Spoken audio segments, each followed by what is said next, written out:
नरकाला जातात.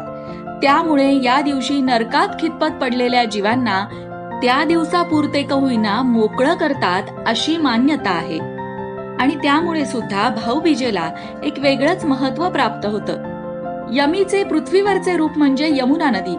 भाऊबीजेच्या दिवशी यमुना नदी स्नान करणाऱ्याला अपमृत्यू येत नाही, तसेच मोक्ष प्राप्ती होते असेही मानले जाते. अपमृत्यू येऊ नये म्हणून धनत्रयोदशी, नरक चतुर्दशी आणि यमद्वितीयेस म्हणजेच भाऊबीजेला मृत्यू देवता यमधर्म यांचेही पूजन केले जाते.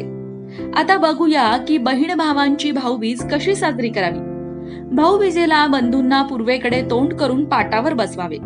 पाटाभोवती सुंदर रांगोळी काढावी. त्याच्या समोरच दीप तेवत ठेवावा. बहिणीने बंधूंच्या कपाळी टिळा लावून त्यांना ओवाळावे. त्यानंतर बहिणीने भावाच्या हातावर लाल पिवळा धागा बांधावा. त्यानंतर गोड पदार्थ